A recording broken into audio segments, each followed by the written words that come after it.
tiene bastante atención mediática por los brotes, ¿no?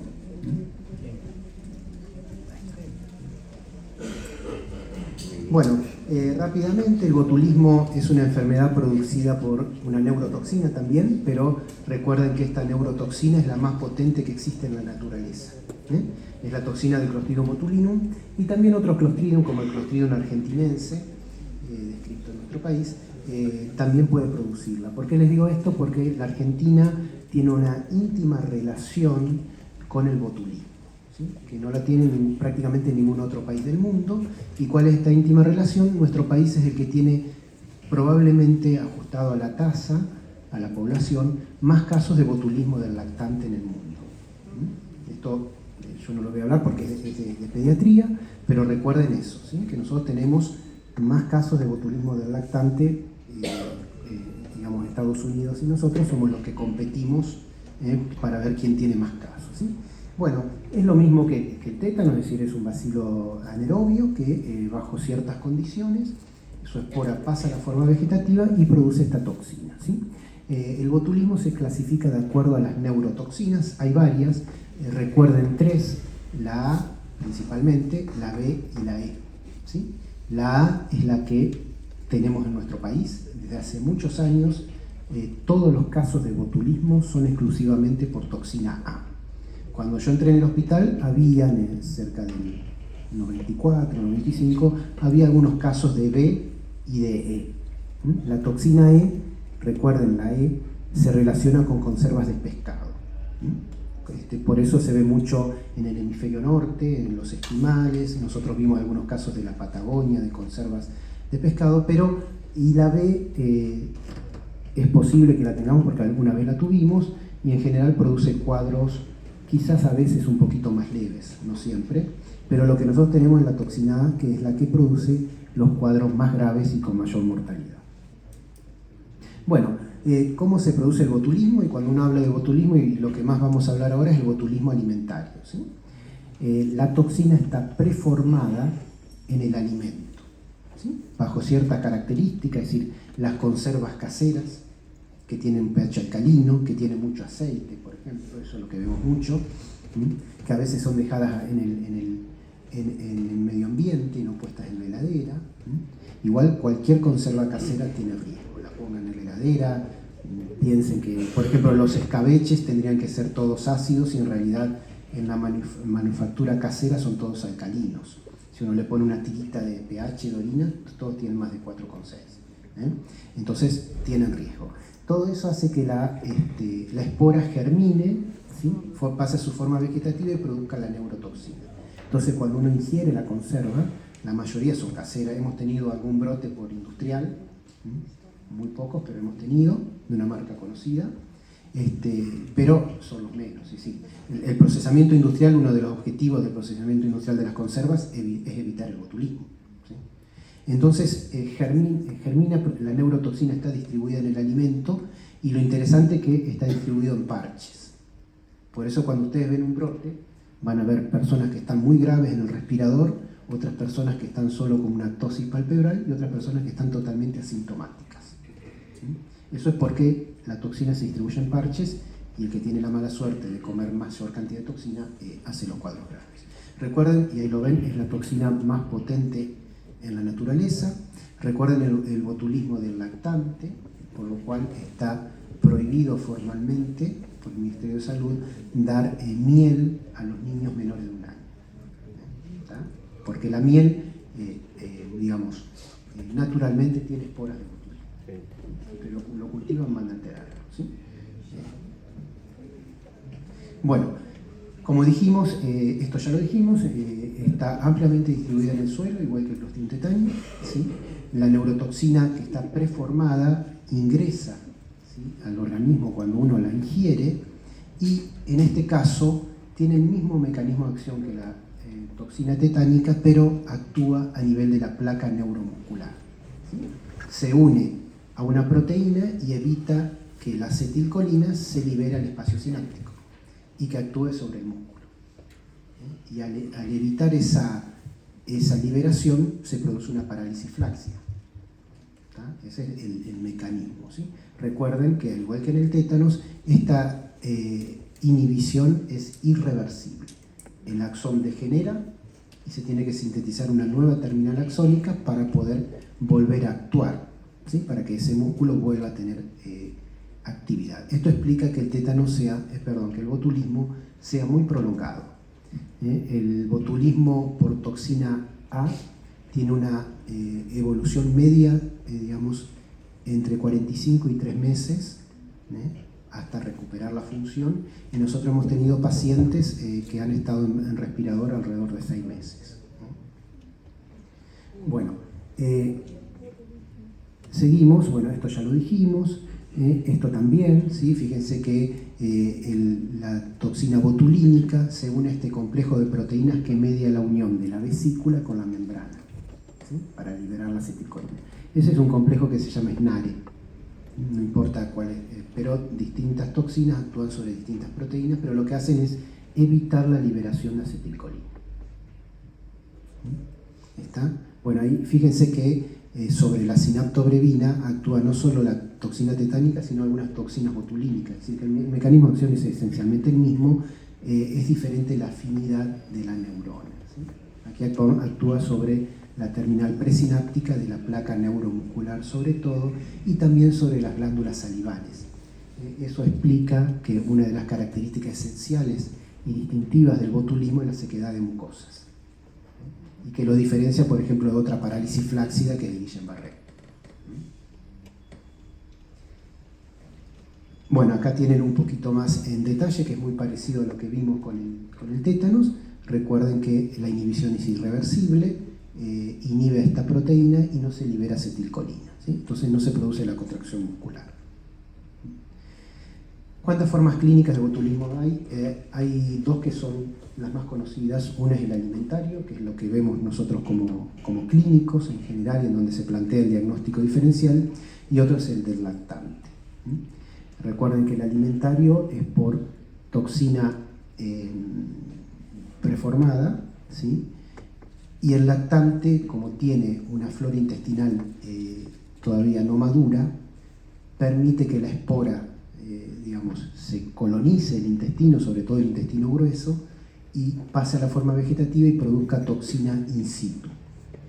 Es diferente el mecanismo de patogenia. Por eso es que si uno ingiere miel que tiene esporas, no nos pasa nada, y al lactante menor de 1 año puede hacer un botulismo, ¿sí? El botulismo de herida, aquí es muy poco frecuente, es más frecuente en el sur de California, donde usan mucho la heroína subcutánea.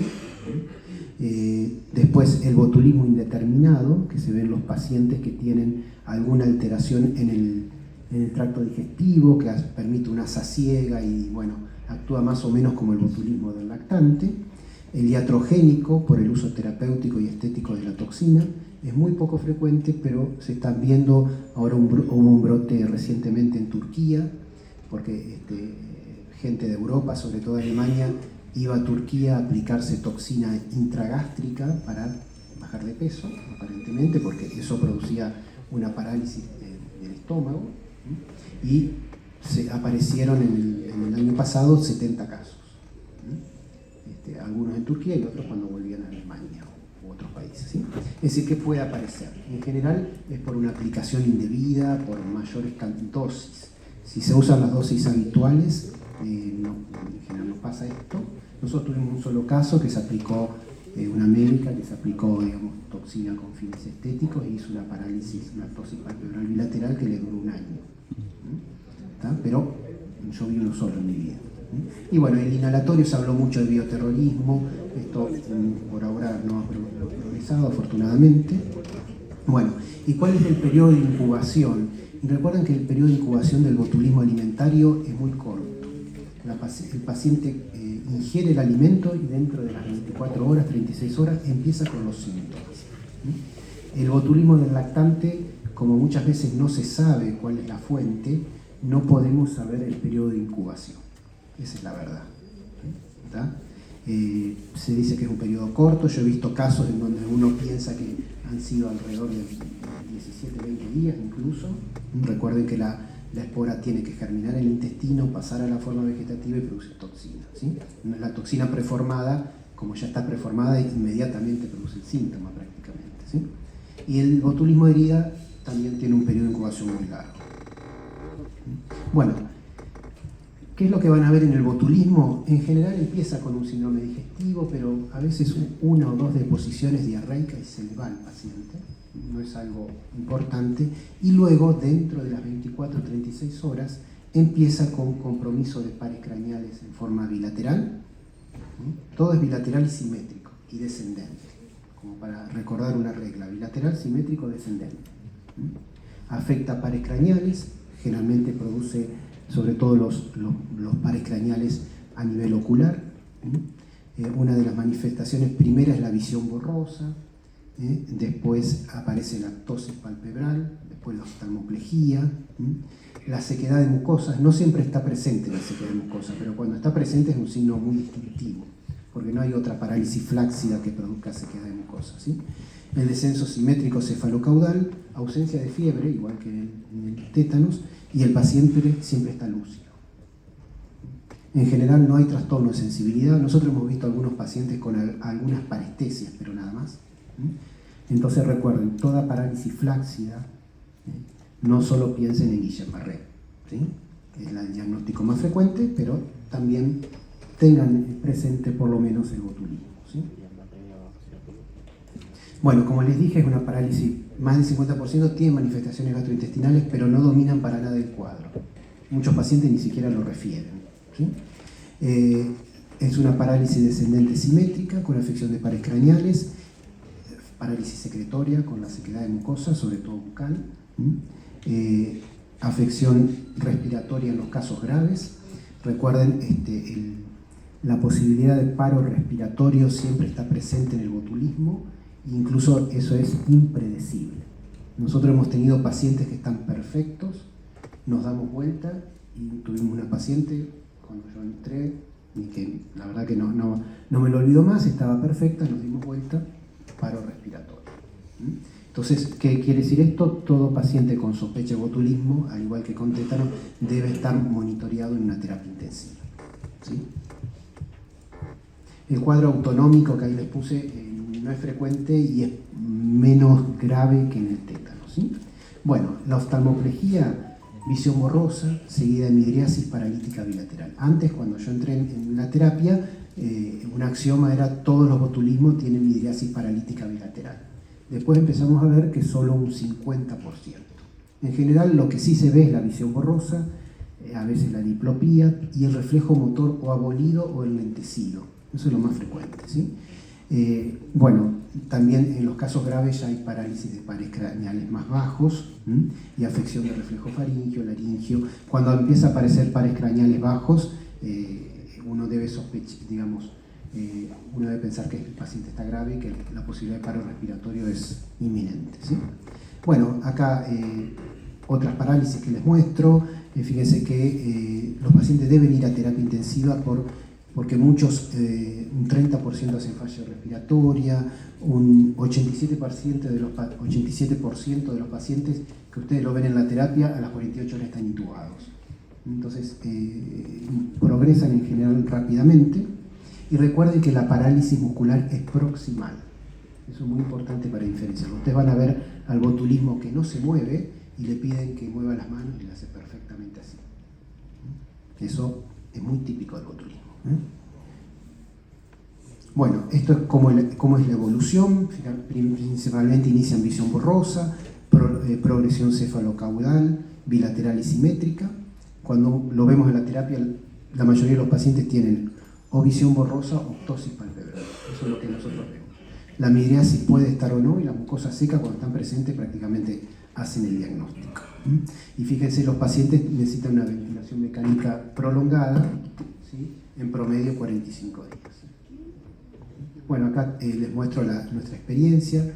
Es mayor con toxina A, pero fíjense que tuvimos toxina B y E. En la actualidad solo hay toxina A por ahora. Y fíjense que la toxina A es la que produce los síntomas más típicos. Los pocos casos que hemos visto de toxina E, por conservas generalmente de pescado, de marisco, etc., son casos muy graves. Y toxina B muchas veces son menos graves, pero bueno, todo depende del paciente. Fíjense que la mortalidad ha bajado con la terapia intensiva, no con la antitoxina, no con el suero, porque es el mismo siempre. Y la mortalidad actual es muy baja. Generalmente los pacientes que fallecen por botulismo fallecen porque son pacientes mayores, añosos o con comorbilidades importantes. Bueno, acá tienen dos personas de un mismo brote. Fíjense cómo la señora solo tiene apenas una ptosis palpebral y el señor tiene una ptosis palpebral muy importante. Este paciente estuvo en ventilación mecánica mucho tiempo y la señora no. Este es un niño para mostrarle la ptosis y la midriasis paralítica. El diagnóstico principal, recuerden, diferenciar el síndrome de Guillain-Barré, sobre todo la variedad Miller-Fisher, que cursa con oftalmoplegia. Hemos visto, a veces es muy difícil diagnosticarlo, diferenciar. Si tenemos tiempo les voy a mostrar un caso en donde se derivó como botulismo y era un Miller-Fisher y tenía todos los síntomas. Bueno, y recuerden los criterios de diagnóstico: parálisis craneal bilateral, parálisis flácida descendente simétrica, parálisis secretoria, paciente sin fiebre, lúcido y sin déficit sensitivo. Todos esos parámetros deben ser sospechar botulismo. Eso es muy importante y esto quizás es lo que más deben recordar de la clase. Bueno, en este caso sí hay diagnóstico microbiológico, ¿sí? Que es la determinación de toxina. ¿Cómo se hace? Se envía la muestra al Malbrán y ellos hacen el bioensayo en ratón, que es un método muy antiguo. Uno diría, bueno, tenemos PCR, ELISA, ¿por qué no hacemos eso? Eso está en marcha, pero el gol estándar sigue siendo la inoculación en ratón. ¿Sí? Y fíjense que uno envía sangre y se queda tranquilo, no. Si ustedes piensan en un botulismo, le tienen que enviar sangre y materia fecal. Porque muchas veces la neurotoxina desaparece rápidamente de la sangre y dicen no es botulismo. Y si no enviaron materia fecal, la materia fecal persiste 7 días, 10 días, sobre todo el botulismo del lactante. El primer botulismo del lactante que yo vi era un niño que estaba hipotónico, pensaba en una miastenia gravis del lactante, y viene un pediatra de Mendoza, donde hay mucho botulismo del lactante, y dice, esto es un botulismo. Él venía los sábados, entonces me dijo a mí, bueno, yo le saqué sangre. Mandé, cuando vino el otro sábado, le digo, no es un botulismo, la toxina bionegativa. No, tenés que hacerle materia fecal. Hice materia fecal y efectivamente fue positiva. Ahí aprendí que hay que hacerle, si usted tiene un niño hipotónico, un lactante menor de un año hipotónico, que no levanta la cabeza y que no puede succionar la teta de la madre, piensen en nuestro país en botulismo del lactante. Y hay que pedirle toxina en sangre, cultivo de materia fecal y toxina en materia fecal. Y toxina en materia fecal. ¿Sí? Eso, así se hace el diagnóstico de botulismo. Bueno, acá les muestro lo que les dije. A veces la sangre no da positiva la toxina, y si ustedes pasaron antitoxina en forma empírica, tienen que mandar materia fecal porque no van a obtener el diagnóstico. ¿Sí? Acá tienen cómo enviar la muestra. Esto es nada más que una guía, porque lo ideal es comunicarse con el Malbrán y preguntarles cómo mandarlo. Tiene un equipo excelente que digamos, se ocupan, siguen las muestras, etc. Y dentro de las muestras, recuerden de enviar siempre el alimento.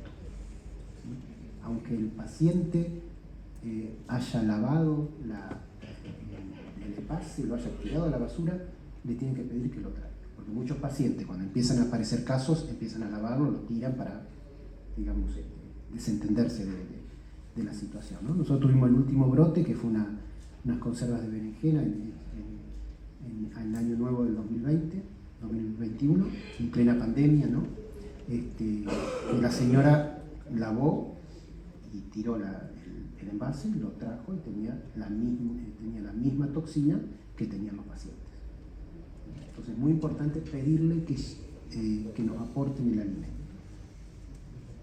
aunque el frasco parezca vacío, igual. Bueno, acá tienen, simplemente recuerden que el botulismo es una enfermedad de notificación obligatoria.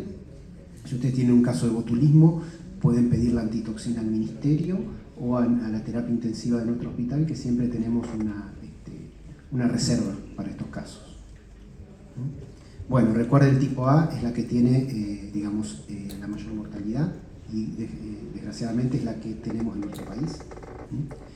¿Cómo hacemos el tratamiento? Bueno, recuerden siempre ingresar al paciente en terapia intensiva, ahí evaluamos si tenemos que manejar la vía aérea o no, y lo principal es la administración de la antitoxina. Nosotros tenemos bivalente, ¿sí? Que lo produce el Instituto Tomás Perón, toxina A y B. Lo ideal sería tener trivalente, pero no tenemos. En el Malbrán se está tratando de hacer una cuadrivalente, ¿sí? Y recuerden, se puede administrar hasta 5 días. Antes decíamos 24 horas, después 48, ahora se dice hasta 5 días. Esto es lo que hemos tenido digamos, en la historia. Hasta el 2001 teníamos trivalente, que venía de otros países, y ahora tenemos bivalente, ¿sí? ¿Cómo se administra la bivalente? Es de origen equino, así que hay que administrarla en terapia intensiva. No hemos tenido problemas de reacciones de hipersensibilidad, la verdad. Lo premedicamos con difenidramina de dexametasona, lo diluimos en 250 mililitros de dextrosa y lo pasamos en 1 hora. No tenemos ningún problema. Se debe administrar 2 frascos. Algunos dicen 2 frascos y si progresa a las 4 horas administrar otros 2 frascos. Ahí hay discusión entre el Malbrán, que dice que no es necesario porque la vida media es de 7 horas, y el Ministerio de Salud, que lo recomienda. Todo depende del brote. En el último brote que tuvimos 5 o 6 casos.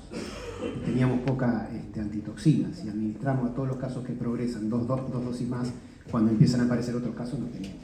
Entonces, mínimo son 2 frascos. Y después lo otro se puede discutir.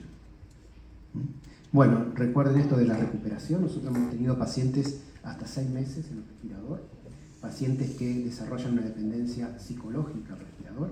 Teníamos una paciente que ya estaba perfecta, pero no podía dormir si no tenía el respirador al lado, ¿sí?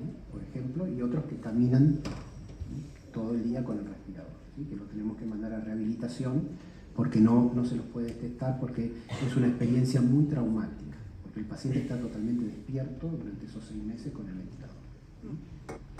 Eso también hay que tenerlo en cuenta. Las formas especiales del lactante, la herida, indeterminado. Bueno, recuerden esto del lactante, ¿sí?, que en los países que más casos tiene, ¿sí? ¿Cuál es el foco, cuál es el origen del botulismo? Antes se decía la miel, pero después que se prohibió la miel seguían apareciendo casos. ¿Dónde aparecen casos? Más en la región del Cuyo, Mendoza, el Valle del Tupungato, etc. ¿Por qué? Porque son suelos muy áridos, muy alcalinos y muy ventosos. Entonces eso parece favorecer incluso botulismo del adulto y botulismo del lactante. Hay más casos en Cuyo. Parece ser si uno hace un cultivo de por ejemplo, del suelo en el Valle del Tupungato, 66% de las muestras son positivas. Eso lo hizo la Universidad de Mendoza, y en el resto del mundo un 10% como mucho. Es decir que por eso les digo que el botulismo tiene una relación íntima y especial con la Argentina, ¿sí? Simplemente eso. Recuerden que todo niño hipotónico, menor de 1 año, hipotónico, que no levanta la cabeza y no puede succionar bien, piensen entre los diagnósticos de botulismo lactante y hay que enviar muestra de sangre y material. Bueno, la toxina botulínica, esto ya les hablé del brote. Es muy poco frecuente, salvo que se administren dosis muy altas. Bueno, en la Argentina tenemos botulismo, sobre todo A. Últimamente todos son por toxina. Por eso la antitoxina bivalente tiene sentido, ¿sí? Y fíjense aquí que en verde está la región de Cuyo, que tiene más casos siempre. Y si uno ve, fíjense la cantidad de botulismos alimentarios que hay, que son 46 por ejemplo, y fíjense la cantidad de botulismo del lactante que tenemos, más de 300, ¿no?, en ese periodo entre 2008 y 2014, ¿sí? Es decir, que la cantidad de botulismo del lactante en la Argentina, año a año, tenemos más o menos 50, 100, listo. Bueno, y recuerden, si van a consumir conservas, y ustedes quieren consumir conservas caseras, lo que tienen que hacer es poner la conserva sin abrir en baño María y hervirla durante 20 a 30 minutos. ¿Por qué? Porque la toxina es termolábil, se destruye, la espora no. Entonces, si ustedes hacen esto y lo comen inmediatamente, no tienen riesgo casi de botulismo, ¿está bien? Porque destruyeron la toxina. Ahora ustedes la hierven y la dejan ahí 1 o 2 días, la espora vuelve a producir toxina y van a tener botulismo. Entonces, lo que se recomendaban los maestros era, si ustedes quieren consumirlo, hiérvanlo en baño María y cómanlo en el momento. Bueno, no, nada más. Sé que estoy, pero... Bueno. Sí,